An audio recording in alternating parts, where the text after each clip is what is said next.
A 90-year-old man goes for a physical, and all of his tests come back normal. The doctor says, "Fred, everything looks great. How are you doing mentally and emotionally? Are you at peace with God?" Fred replies, "God and I are close. He knows I have poor eyesight, so when I get up in the middle of the night to use the bathroom, poof, the light goes on. When I'm done, poof, the light goes off." "Wow, that's incredible," the doctor says. A little later in the day, the doctor calls Fred's wife. "Betty," he says, "Fred is doing fine, but I had to call you because I'm in awe of his relationship with God. Is it true that he gets up during the night and the light in the bathroom goes on? And when he's done, the light goes off?" "Oh, heck!" exclaims Betty. "He's peeing in the refrigerator again." An old couple were celebrating their silver wedding anniversary, and the wife said, "Do you remember when we first married, we said that if we reached 60 years, we'd admit if we had ever been unfaithful?" The husband replied, "Yes. Well, I've only been unfaithful twice. Once when we were living in London with the neighbor's daughter, and once in Leeds with our babysitter." "I've only been unfaithful twice as well," said the wife, "and in the same towns." "Oh," said the husband. "Who with?" The wife replied, "Once with the London Philharmonic Orchestra and once with Leeds United Supporters Club." Boss: "What's going on here?" James: "Dave's mad because he specifically labeled his sandwich in the fridge and I accidentally—" Dave: "Not accidentally, on purpose." James: "Ugh, okay, fine. And I, on purpose, slept with his wife." Grandma and Grandpa were visiting their kids overnight. When Grandpa found a bottle of Viagra in his son's medicine cabinet, he asked about using one of the pills. The son said, "I don't think you should take one, Dad. They're very strong and very expensive." "How much?" asked Grandpa. $10 a pill," answered the son. "I don't care," said Grandpa. "I'd still like to try one, and before we leave in the morning, I'll put the money under the pillow." Later the next morning, the son found $110 under the pillow. He called Grandpa and said, "I told you each pill was 10 hun, not 110 hun." "I know," said Grandpa. "The 100 is from Grandma." A man is making funeral arrangements. He goes to the funeral director and plans his father's funeral very promptly. He tells the funeral director to make this a fancy funeral and to get the best of the best. The funeral director writes up a quote and gives it to the man. The man pays in cash right then, right there. The funeral occurs and it's fancy, the best of the best. The man says his final goodbyes and they finish up the burial. A month passes by. The man receives a bill in the mail from the funeral home for $125.96. He pays it thinking it an oversight. A month goes by again. Another bill in the mail. The man is now furious and confused. He calls the funeral home and decides to investigate. The funeral director responds with, "Well, sir, you wanted the best of the best for your father, and in doing that, we rented him a tux." A guy goes to confession and says, "Bless me, Father, for I have sinned. On Friday, I went golfing and I used the F word." The priest says, "Tell me about it, my son." The man says, "I was on the first tee and I shanked a shot wide left." The priest says, "Oh, you must have said it then." The man said, "No, because the ball went into the woods, hit a tree, and bounced back right in the middle of the fairway." The priest says, "And then what happened?" The man said, "I hit my second shot and the ball went wide right." The priest says, "So that's when you said it?" The man says, "No, because my shot hit the ball washer machine on the next hole, popped up, and wound up right in the low rough." So the priest says, "Oh, so that's when you said it then?" He said, "No, because I took my wedge and hit it, and it wound up on the green about 6 inches from the cup." There's silence for a while, and then the priest says, "Don't tell me you missed that putt." Two guys are walking through the woods. One guy says, "Man, I got to take a dump." The other guy says, "Well, what do you want me to do about it?" The first man says, "Well, I ain't got nowhere to go." The other man says, "Man, we're in the woods. Go behind one of those big trees." So the man goes behind a tree and does his business. He hollers out, "Hey, I ain't got no toilet paper." His partner says, "Just use $1." Soon the man comes from behind the tree, and his hand is just covered with poop. His friend asks, "Man, what happened to you?" His partner says, "Hey, man, this ain't nothing. You should see the 2 quarters and 5 dimes." A distinguished Englishman, a longtime member of a prestigious London gentlemen's club, was asked to give a lecture to the members. "Splendid," he said. "What should I talk about?" His friend leaned in and whispered, "Talk about sex, old chap. It always keeps the room awake." So that night, the gentleman delivered a 2-hour talk on the subject, witty, detailed, and wildly entertaining. The members applauded him like he'd just won Wimbledon. Later at home, his curious wife asked, "So, what did you lecture about at the club tonight, darling?"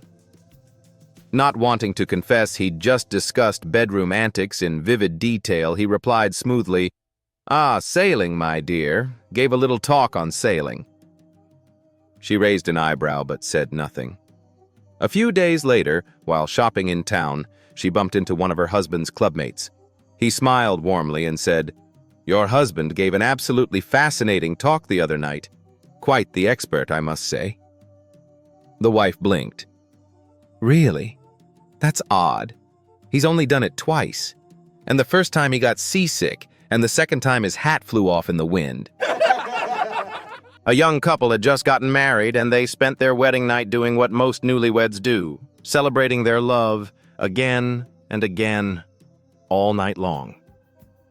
The next morning, the husband hopped in the shower while his new bride relaxed in bed. When he finished, he realized he had forgotten to grab a towel. "Sweetheart," he called out, "can you bring me a towel, please?" She walked over to the bathroom with the towel in hand. When he opened the door to take it, there he stood, dripping wet and completely exposed.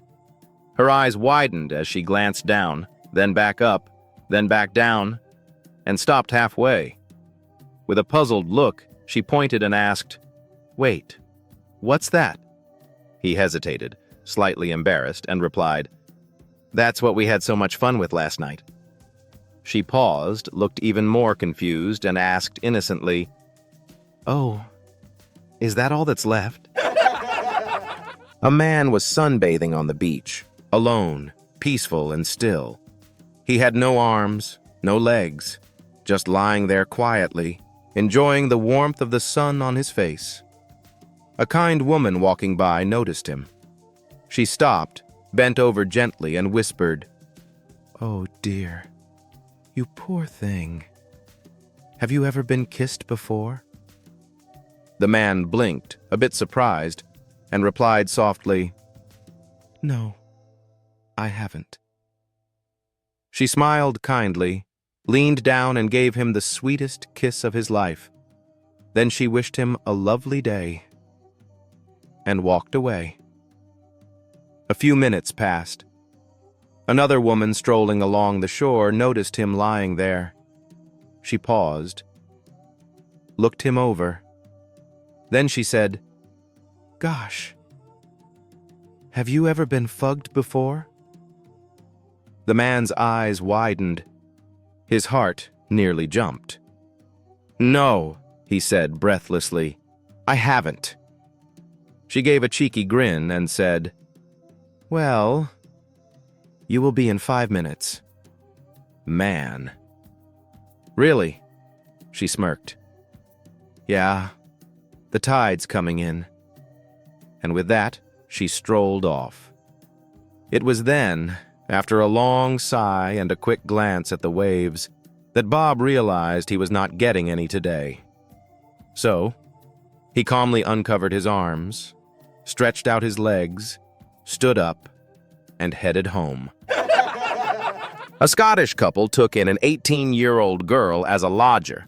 She asked if she could have a bath, but the woman of the house told her they didn't have a bath, although if she wanted to, she could use a tin bath in front of the fire. "Monday's the best night when my husband goes out to darts," she said. The girl agreed to have a bath the following Monday. After her husband had gone to the pub for his darts match, the woman filled the bath and watched the girl get undressed. She was surprised to see that the lass didn't have any pubic hair. She mentioned this to her husband when he came home. He didn't believe her, so she said, "Next Monday, when you go to darts, leave a little early and wait in the back garden. I'll leave a gap in the curtain so you can see for yourself." So the following Monday, while the girl again got undressed, the wife asked, "Do you shave?" "No," replied the girl. "I've just never grown any hair down there. Do you have hair?" "Oh, yes," said the woman, and she pulled up her nightdress and showed the girl that she was really generously endowed in the hair department. Very generously indeed. The girl finished her bath and went to bed. Later that night, when the husband came in, the wife asked him, "Did you see it?" "Yes," he said. "But why did you have to show her yours?" "Why ever are you worried about that?" she said. "You've seen it often enough before." "I know," he said, but the darts team hadn't. Karen goes to the doctor not feeling well. Karen: "Doctor, I've not been feeling well lately." Doctor: "I've looked at your lab reports and I'm afraid I have some bad news." Karen: "Don't give me this lab nonsense. I believe in homeopathic medicine, faith-based approaches, and healing crystals. All my life, they have never failed me. Now, will you do things my way, or do I need to see the manager?" Doctor: "Sure, we'll do things your way. No need to raise your temper. Why don't we try an astrology-based approach?" Karen: "At last, a sensible approach." Doctor: "So, what's your star sign?" Karen: "It's Cancer." Doctor: "Well, what a coincidence." Fred goes to a doctor. He says, "Doc, I want to be cat." Doc says, "Look, I don't know what kind of cult you're into or what your motives are, but I'm not going to do that sort of operation." Fred: "Doc, I just want to be cat, and I'm a little embarrassed about talking about it, but I have $5,000 cash right here. Will you do it?" Doc says, "Well, okay, I guess I could make this one exception. I don't understand it, but okay." He puts Fred to sleep, does the trick, and is waiting at the bedside when Fred wakes up. "Well, Doc, how'd it go?" Fred asks. "It went fine, just fine. It's really not too difficult of an operation. As a matter of fact, $5,000 is a lot to pay for such a simple task, and I felt a little guilty about taking that much. So, while I was operating, I also noticed that you had never been so I went ahead and did that too. I think it's really better for a man to be and I hope you don't mind my—" "Circa!" yells Fred. "That's the word!" A man had been out in the backwoods for weeks, cutting logs. He was a bit scruffy and didn't smell very good. Finally, he needed a break and came into town for a few beers. In the bar, he saw the local jock of the town's football team. He was bragging about his girlfriend and how she was lucky to have him for a boyfriend. The lumberjack, after drinking 6 bottles of beer, was heard to say, "Buddy, if she went out with me, she'd never go out with you ever again." To which the local jock replied, "Hey, buddy, if she went out with you, she'd never go out with anyone ever again." A little boy said to his mother, "Mom, when I grow up, I will be a king, and I will have many women." His mom replied, Oh, but who are you going to sleep with then?" He replied, "With you, my darling mommy." His mom asked, "And your wives, where will they sleep?" He replied, "With Dad in the next room." His father heard it and shouted, "O-N-G life to the king." The wise old Mother Superior from County Tipperary in Ireland was dying. The nuns gathered around her bed trying to make her comfortable. They gave her some warm milk to drink, but she refused it.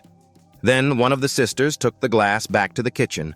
Remembering a bottle of Irish whiskey they had received as a gift the previous Christmas, she opened it and poured a generous amount into the warm milk. When she walked back to Mother Superior's bed, she held the glass to her lips. Mother drank a little, then a little more. Before they knew it, she had drunk the whole glass down to the last drop. "Mother," the nuns asked earnestly, "please give us some wisdom before you die." She raised herself up in bed with a pious look on her face and said, "Don't sell that cow." As a crowded airliner is about to take off, the peace is shattered by a 5-year-old boy who picks that moment to throw a wild temper tantrum. No matter what his frustrated, embarrassed mother does to try to calm him down, the boy continues to scream furiously and kick the seats around him. Suddenly, from the rear of the plane, an elderly man in the uniform of an Air Force general is seen slowly walking forward up the aisle.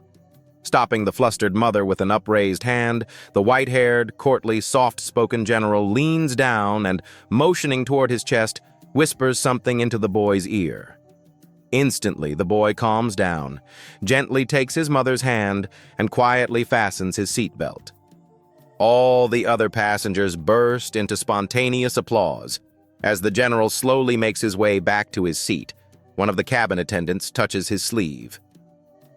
"Excuse me, General," she asks quietly, "but could I ask you what magic words you used on that little boy?"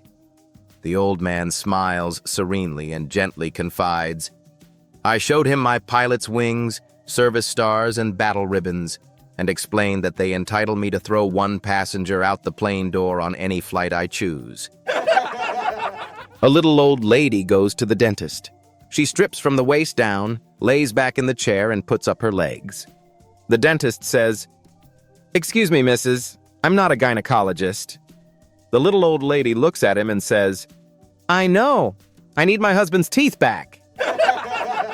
6 retired Cajuns were playing poker in the hunting camp when Ray Fontenot loses $500 on a single hand, clutches his chest, and drops dead at the table. Showing respect for their fallen comrade, the other 5 continue playing standing up.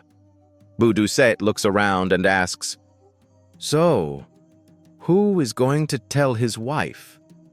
They draw straws. Boudreau picks the short one. They tell him to use good judgment, be discreet, and be gentle. Don't make a bad situation any worse. "Discreet?" he says. "Me, I'm the most discreet person you will ever meet. Discretion is my middle name. Just leave it to me." So Boudreau goes over to Ray Fontenot's house and knocks on the door.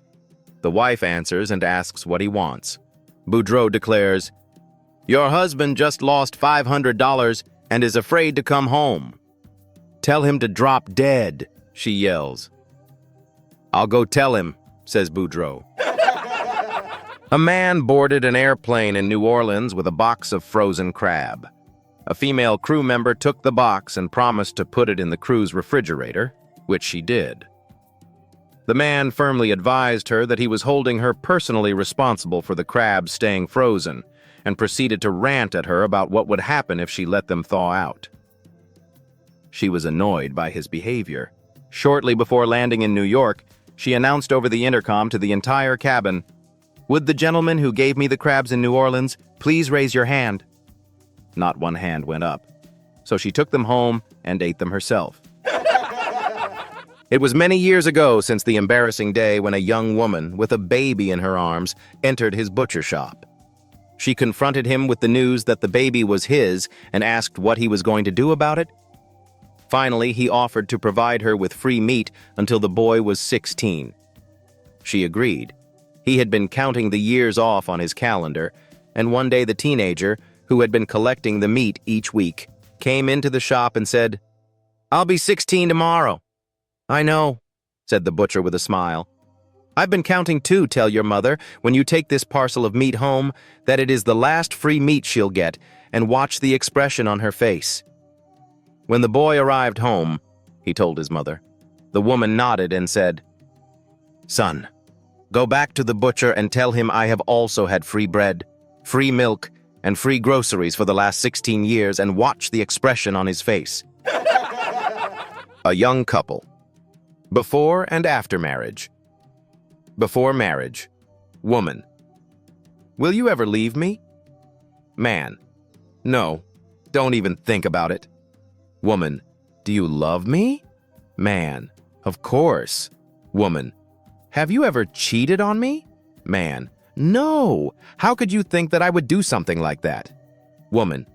Will you kiss me? Man. Every time I get the chance. Woman. Will you hurt me? Man. Are you insane? I'm not that type of person. Woman. Can I trust you? Man. Yes. Woman. Oh, darling. After marriage. Just read before marriage from bottom to top. There was an Asian woman married to an English gentleman, and they lived in London. She wasn't very proficient in English, but managed to communicate with her husband. The real challenge came when she had to shop for groceries. One day, she went to the butcher and wanted to buy pork legs. Not knowing how to ask, she became a bit flustered and gestured to her thighs. The butcher understood and gave her the pork legs. The next day, she needed chicken, but again, she didn't know how to ask. She unbuttoned her corset to show a little more, and the butcher understood, giving her the chicken. On the third day, she needed sausages. Unable to communicate again, she decided to bring her husband along. P.S. What was she thinking? Her husband speaks English. Once a husband came home late after drinking. He rang the bell. Wife. Where have you been this late? I'm not opening the door. You can sleep outside tonight. Nearby there was a well. Husband. If you don't open the door, I'll jump into the well. Wife. Do whatever you want, I won't open the door. The husband picked up a big stone and threw it into the well. The wife quickly opened the door and rushed towards the well. The husband entered the house and locked the door. Wife. Open the door, or I'll shout and get people to gather here. Husband. Let them gather. I'll ask you in front of them where you're coming from so late, dressed like that. The wife served breakfast to the husband and also handed him a tablet, saying, Take this paracetamol after breakfast. Husband. Why? I don't have a fever. Wife. All right, then take this Digene. Husband. Come on. I don't even have gastric trouble. Wife. Okay, take this Pudenhara. It'll give you immediate relief. Husband. My dear, my stomach is perfectly fine. Wife. Oh, but you should at least take CombiFlame. Any pain in your hands or legs will disappear in no time. Husband. Are you crazy? Why all this sudden care and concern for me? Thanks, darling, but I'm totally fit, fresh, and energetic. Wife. Very good. Now take this broom and clean the cobwebs in all the rooms. And don't forget the loft, too. Last week, we took some friends to a new restaurant called Steve's Place and noticed that the waiter who took our order carried a spoon in his shirt pocket. It seemed a little strange. When the busboy brought our water and utensils, I observed that he also had a spoon in his shirt pocket. Then I looked around and saw that all the staff had spoons in their pockets. When the waiter came back to serve our soup, I inquired, Why the spoon? Well, he explained, the restaurant's owner hired Anderson Consulting to revamp all of our processes. After several months of analysis, they concluded that the spoon was the most frequently dropped utensil. It represents a drop frequency of approximately 3 spoons per table per hour. If our personnel are better prepared, we can reduce the number of trips back to the kitchen and save 15 man-hours per shift. As luck would have it, I dropped my spoon and he replaced it with his spare. I'll get another spoon next time I go to the kitchen instead of making an extra trip to get it right now. I was impressed. I also noticed that there was a string hanging out of the waiter's fly. Looking around, I saw that all of the waiters had the same string hanging from their flies. So, before he walked off, I asked the waiter, Excuse me, but can you tell me why you have that string right there? Oh, certainly. Then he lowered his voice. Not everyone is so observant. That consulting firm I mentioned also learned that we can save time in the restroom. By tying this string to the tip of our you-know-what, we can pull it out without touching it and eliminate the need to wash our hands, shortening the time spent in the restroom by 57%. I asked quietly, "After you get it out, how do you put it back?" "Well," he whispered, "I don't know about the others, but I use the spoon." At 92, Mr. Whitmore strolled into the doctor's office with a twinkle in his eye and a bow tie that hadn't seen a wrinkle in decades. "Doc," he beamed, "I just married a 25-year-old beauty, and guess what? We've got a baby on the way." The doctor smiled, nodded thoughtfully, and said, "Let me tell you a little story, Mr. Whitmore. An old friend of mine, about your age, loves to go duck hunting every fall. One morning he got halfway to the lake and realized he'd forgotten his shotgun shells. But he went anyway. When a duck flew overhead, he pointed his empty shotgun, yelled 'Bang, bang!' and down came a duck." Mr. Whitmore chuckled. Somebody else must have been doing the shooting. The doctor leaned in with a knowing grin. "Exactly." Lisa couldn't believe her eyes when she walked through the door after work. The kids were freshly bathed, dinner was simmering on the stove, the table was set, and she even heard the washer and dryer running. It looked like a commercial for the perfect family night. Her husband, Dave, usually more of a "that's not my job" kind of guy, was wiping down the kitchen counters like a pro. Suspicious, Lisa raised an eyebrow. "Okay, what's going on?" Turns out Dave had read an article that said women who work full-time and still do all the housework are often too exhausted for anything romantic at night. So Dave, thinking he was solving his problem, took over the chores for once. The evening was smooth, stress-free, and honestly kind of magical. The next day, Lisa told her friends at the office all about it. He cooked, cleaned, helped the kids with their homework, even folded the laundry. It was like living in a dream. One of them grinned and asked, "Sounds amazing. And how was the rest of the night?" Lisa smiled, shrugged, and said, "Oh, that?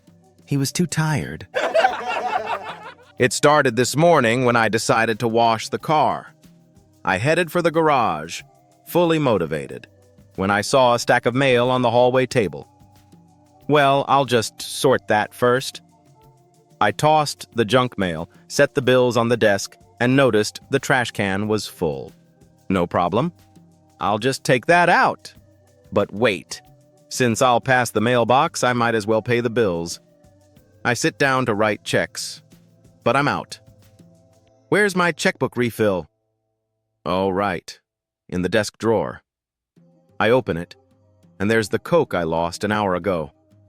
Warm now. Better put it in the fridge. On my way to the kitchen, I spot my poor, wilting plants. Can't let them die. So I drop the Coke on the counter, grab the watering can, and hey, there are my glasses. I've been looking for those all morning. I should put them in the bedroom before I forget again. But on my way down the hall, remote control.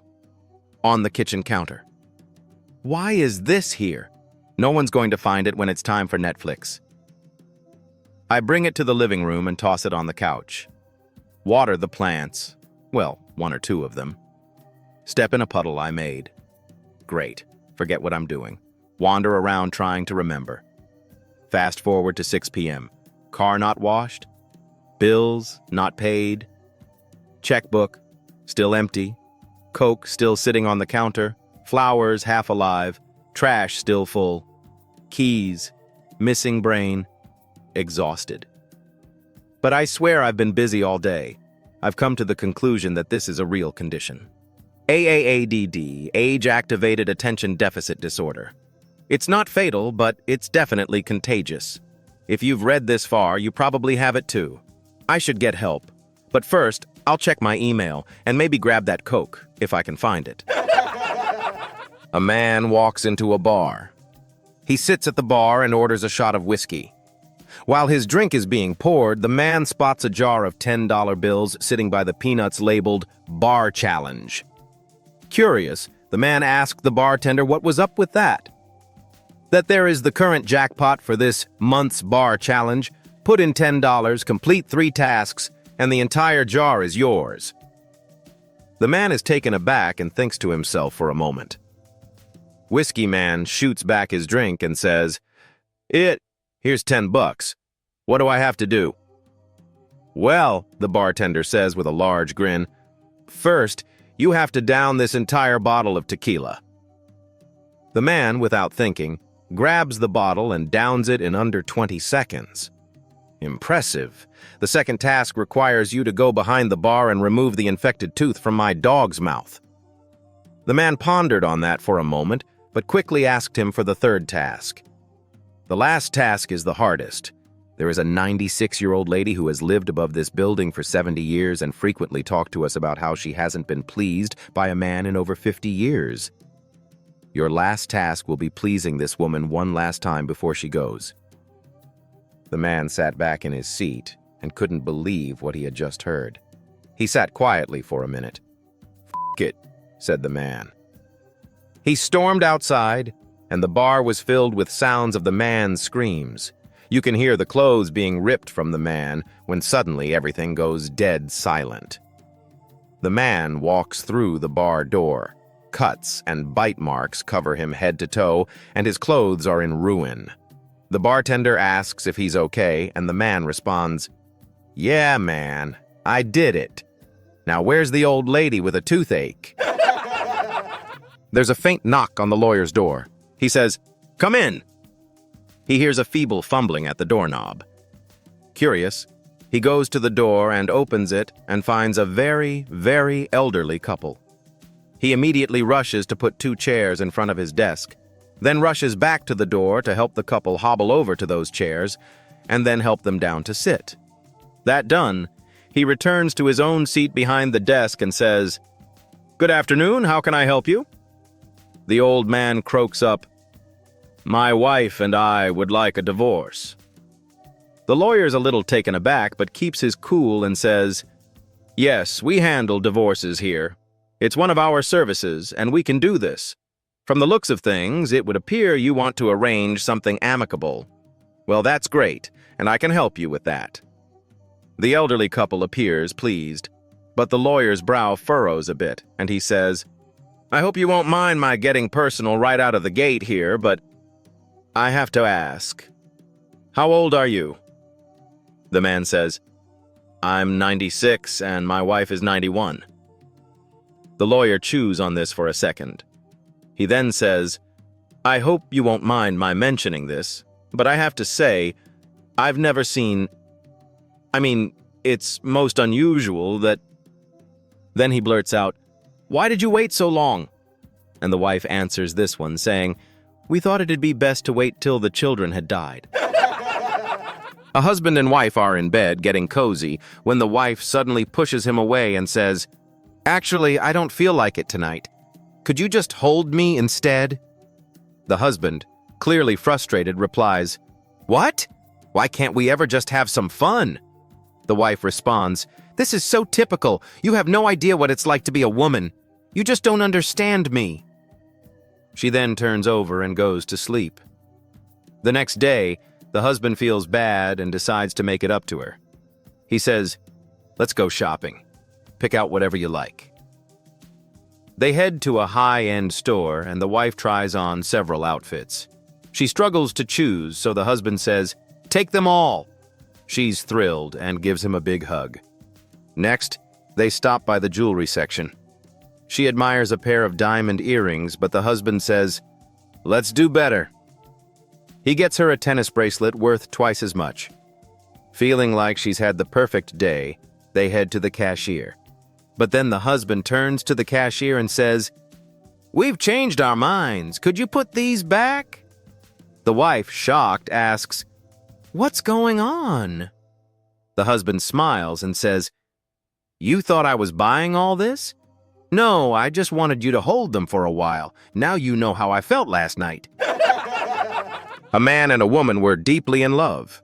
She, being of a religious nature, had held back the worldly pleasure that he wanted so badly. One day, as they drove down the freeway, she remarked about his slow driving habits. "I can't stand it anymore," she told him. "Let's play a game. For every 5 miles per hour over the speed limit you drive, I'll remove one piece of clothing." He enthusiastically agreed and sped up the car. He reached the 55 mph mark, so she took off her blouse. At 60, off came the trousers. At 65, it was her underwear, and at 70, it was everything. Now, seeing her without clothes for the first time and traveling faster than he ever had before, he became very excited and lost control of the car. He veered off the road, over an embankment, and wrapped the car around a tree. His girlfriend was thrown clear, but he was trapped. She tried to pull him free, but alas, he was stuck. "Go up to the road and get help," he said. "But I haven't anything to cover myself with," she replied. The man felt around, but could only reach one of his shoes. "You'll have to put this between your legs to cover it up," he told her. So she did as he said and went up to the road for help. Along came a truck driver. Seeing a crying woman without clothes on the side of the road, he pulled over to hear her story. My boyfriend, she sobs. "He's stuck and I can't pull him out." The truck driver, looking down at the shoe between her legs, replies, "Ma'am, if he's in that far, I'm afraid there's no hope for him."